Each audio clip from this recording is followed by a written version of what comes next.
In the realm of weird old telly, nothing quite hits like the royal variety. Packed with the era's most popular names, stars of ITV mingled with those from the BBC, and even the big Americans, who flew over to do uncomfortable skits in front of a member of the royal family. Back in the no-content days, these crossovers were thrilling.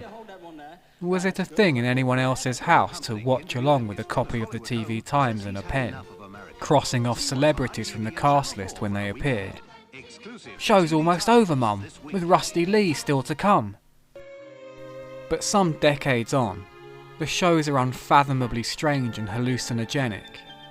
Did the last 30 years happen, or am I sweating out the chicken pox under a crocheted blanket in 1983, clutching a bottle of Lucozade and having dreamed that I was 40?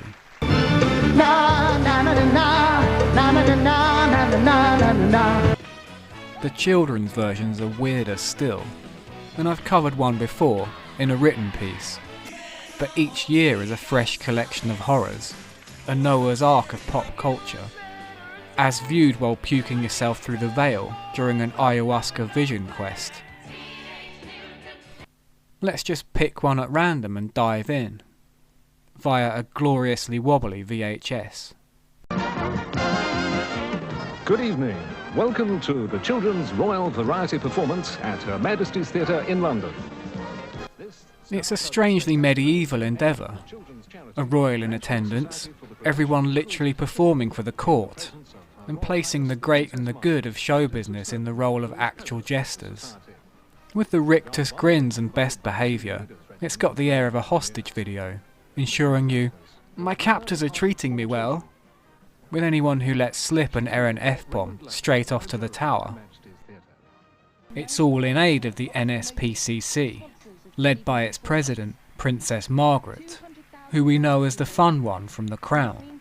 Princess Margaret has brought with her a party of small children.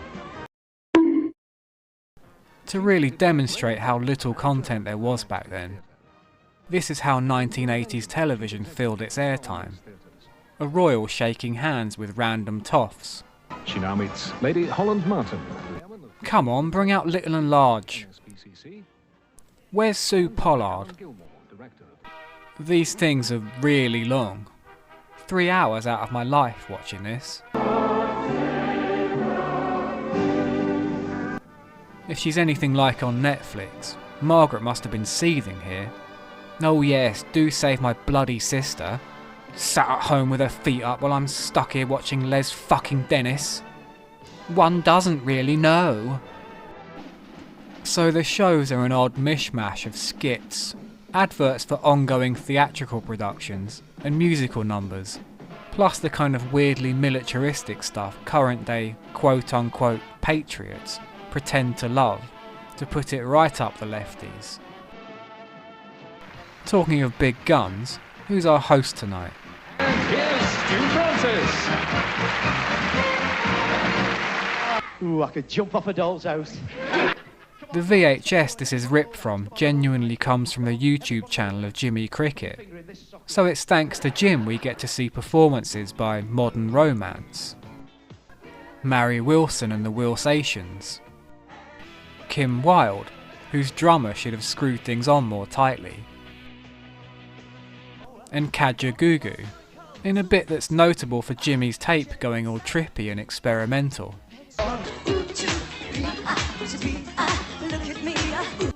No manners, but what a critic. This could be a new genre. Tracking core. Alright, let's jump back a bit. Ladies and gentlemen, Keith Jacquin and Maggie Philbin. Anyway, we've enjoyed ourselves thoroughly over the years on Swap Shop and Superstore, and a guy who's made many appearances as a guest is Paul Daniels. Oh great, are we going to see Paul Daniels? I can take a hint. Please put your hands together for Martin Daniels. Here he comes.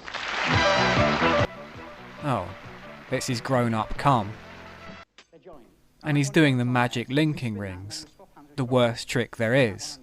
The one trick where everyone can immediately see how it's done. Has anyone got Dave Courtney's number? and Courtney has laid on some entertainment for the younger ones. Where's the rabbit? In the bottom ring like that. Hold it like that. I wanted something that actually I would be interested in. I know that trick. New game. So listen, somewhere. Everyone jump up. Quick up. Stand on him, chair. Pack up all your stuff, mate. Honestly, really not magic. Where's the fucking rabbit? Right, first one who can put a whole sandwich in their mouth without chewing it, go! I do enjoy Stu Francis improvising a line at a noise backstage here, causing him to lose his place and start right back at the beginning. And the latest thing now on the motorway, the police, camouflage. You can't see them at all. All the police have got that new colour, privilege green. Well, that's not the juggler.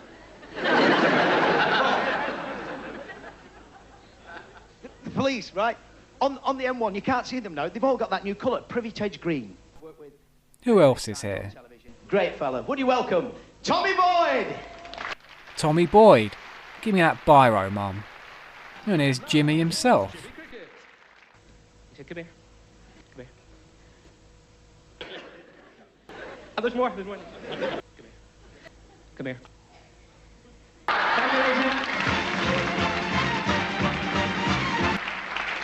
Bonkers or what? Jimmy Cricket, fantastic. But it's a tough gig for comics. Good evening, how are you, madam? All right? Been to the hairdressers? Hey? Was it closed? What's a Hebrew? I said it's a male tea bag. Oh, I love kids. I went to school with them. It was all about this Irish fella, and he was half man and half spider. He was called Paddy Longlegs. These are the ones. Hey!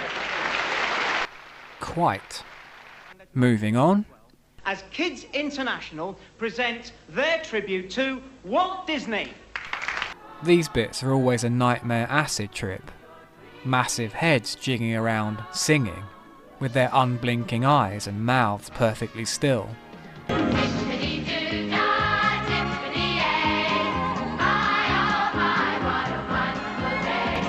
At least I'll be getting views from the furries. Monetization, here I come.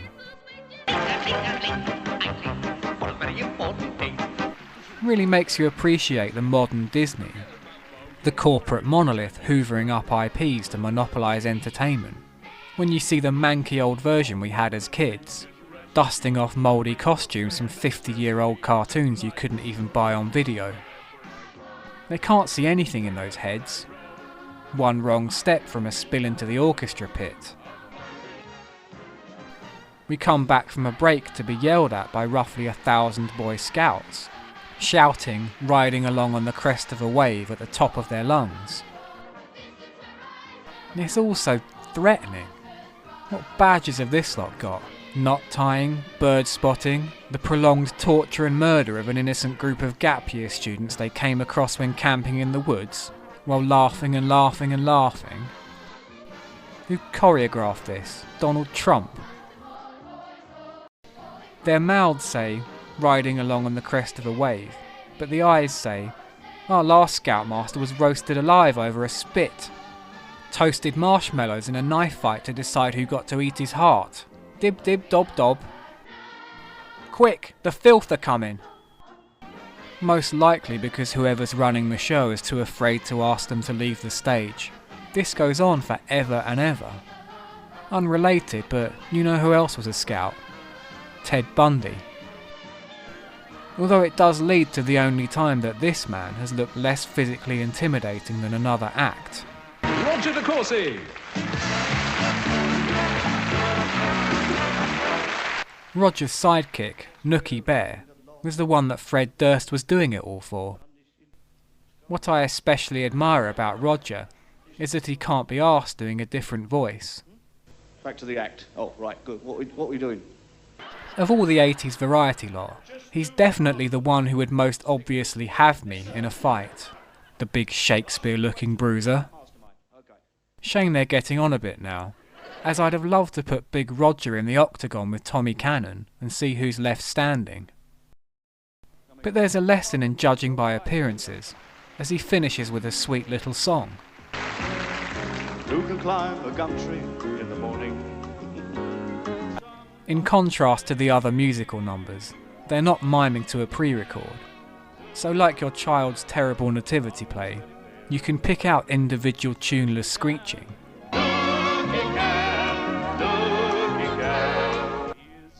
As we've learned from old telly, the best bits are always the adverts. Welcome to Winfields of Haslingden, the big name for footwear and floor coverings. Remember when the Green Cross Code swapped Darth Vader for a road safety R2-D2? Or when Weetabix branded themselves as anthropomorphised skinhead hooligans? These lads look like they spend their weekends protecting Churchill's statue from Antifa vandals. Wait, mate. If you know what's good for you, you do. Okay. Get some milk in there. British milk. White milk. Although our national propensity for bootlicking might be some way explained by how overtly S&M some adverts were back then. Tell an eggshell who is boss. Let it know that you are cross. Go smash an egg. Back to the show and listen for the single clap after Stu Francis attempts some rare political satire.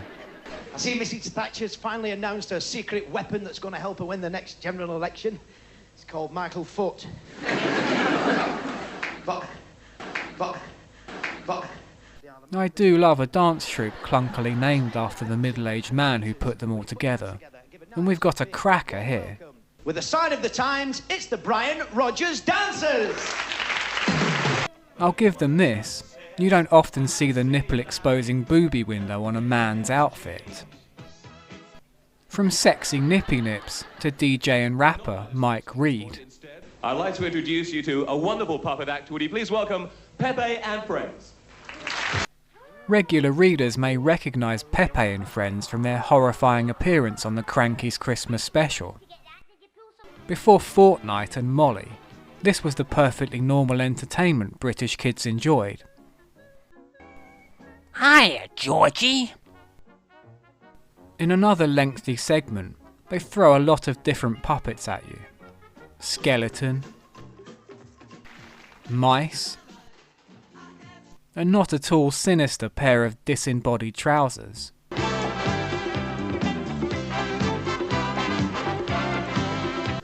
And sure, the idea of a puppet dance act's a bit odd, but it's pretty inoffensive, right? Oh. Haven't seen this many gollywogs since I last looked at your dad's Facebook wall. When they talk about proper entertainment, like it used to be, this is what they mean. All those bald and divorced foot soldiers of the culture war. The ones who started playing with Mr. Potato Head and insist that Gina Carano's a good actress. They'll bloody love this. They'll be tweeting the link to Lawrence Fox. Perhaps the sheer number of gollywogs makes this uncancelable, like Mr. Burns' diseases not fitting through the door. Bow if you love Brexit. Surprisingly for something from the 80s, there are scant few incidents that would get a bloody good cancelling today. There is Stu Francis's gag about the size of Barbara Streisand's nose. It's like the young girl who went into the hairdresser's. All she said, make me look like Barbara Streisand. So he smacked her in the nose with the airbrush. And this joke from Nookie, playing on the anti-Semitic stereotype of the haggling, thrifty Jew. Population of Israel, Jewish. How many? 6 million. Thank you. To you, 4. Right, all right. But comedy doesn't need to be wildly offensive to inspire that sinking feeling of dread. Regard. And now, with his own madhouse, here's Russ Abbott. Honest Sid's impressions for sale. Exactly as you'd expect, Russ and his gang bring out all the classics. By which I mean all the obvious ones everybody does. This is an absolute masterclass in impressions consisting of hand-me-down catchphrases the person never even said. Like, I'm Frank Bruno, not Aminari. Or moving your stiff hands and going, to indicate that you are Prince Charles.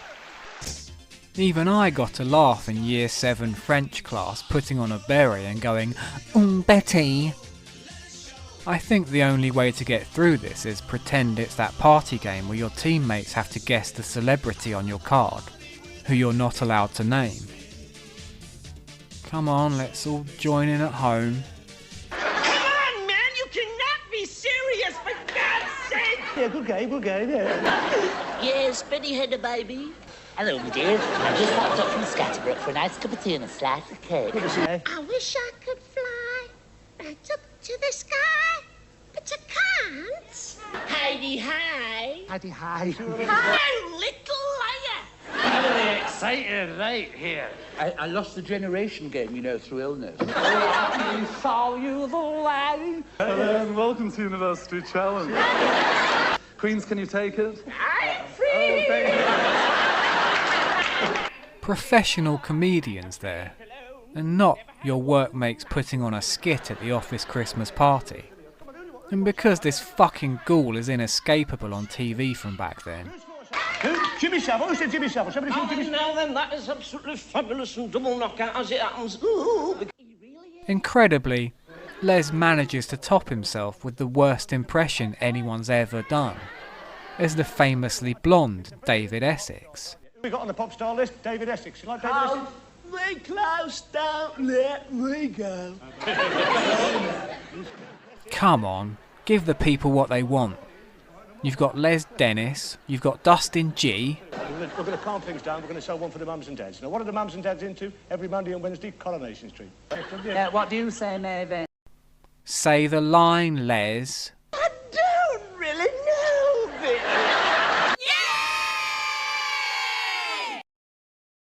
If you were an impressionist during this era, and didn't do an absolutely fuck-awful John Cleese, legally, you had to go to prison. Don't worry, it's simple enough. Just stand up straight and go, right, right. That's it, this is... There you go. Just avoided a 10 stretch. And we almost got away without adding to Russ Abbott's mile-long charge sheet of hate crimes against the Scottish. It's here we reach Kajugugu and the shited tape. And just think how much better Russ and Co would have been as viewed like this. We're looking for some volunteers. We're looking for young volunteers.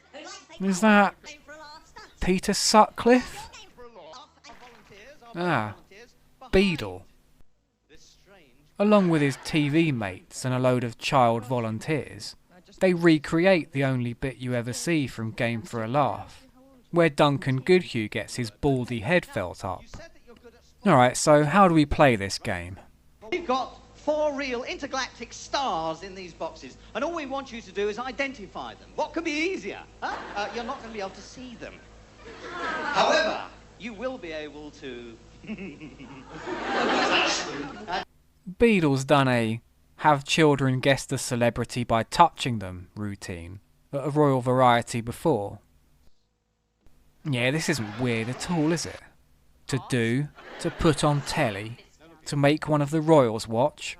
Perfectly normal entertainment. What does it feel like? Greasy. Wait, put your hand in there, please. No peeking. Go lower. It's a man. What? Oh! I said lower, Now, see who this is. Ironically, the signal of this show beaming out into space is why the aliens have never made contact. About it, you can trust me. That kid's gonna lose an arm. Put your hand in. Put your hand in.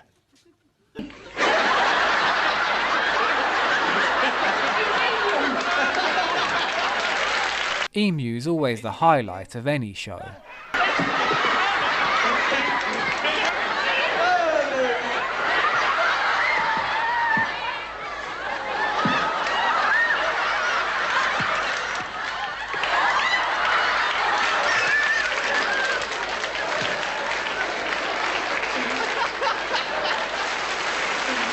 They don't have E.T. remove his head to reveal it's Michael Barrymore or whoever, so I guess it's meant to be the real E.T. Is this canon? An out-of-breath Beadle closes with an ominous warning, and the worst catchphrase of the 80s. I do have to warn you that throughout the summer, all four of us, Henry, Sarah, Matthew and I, will be out, and we'll be playing our games. And remember that we're going to be watching us, watching you, watching us, watching you. Good night. Mickey's back out for the curtain call, where the wobbly tape turns this into something else entirely.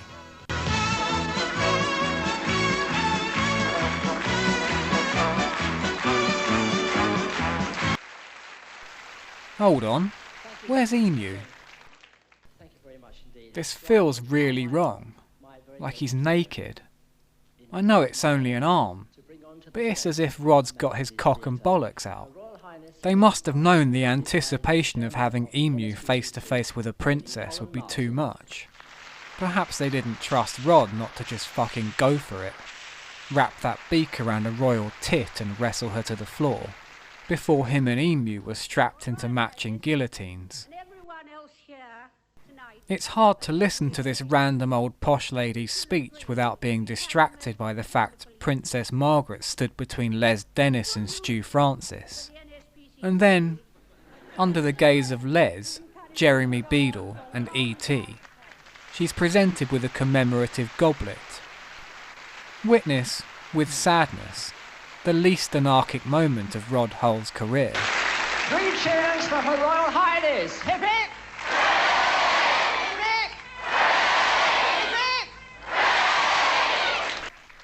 Oh mate, what would grotbags say? Veteran Royal Variety watchers will know that this isn't the end, as you get all the post-show footage, where someone commentates over everybody stood in a big line so the royal can shake their hands. It's like the Oscars, but Thatcher. There's Maggie Philbin and Keith Chegwin. Roger Stevenson with Pepe.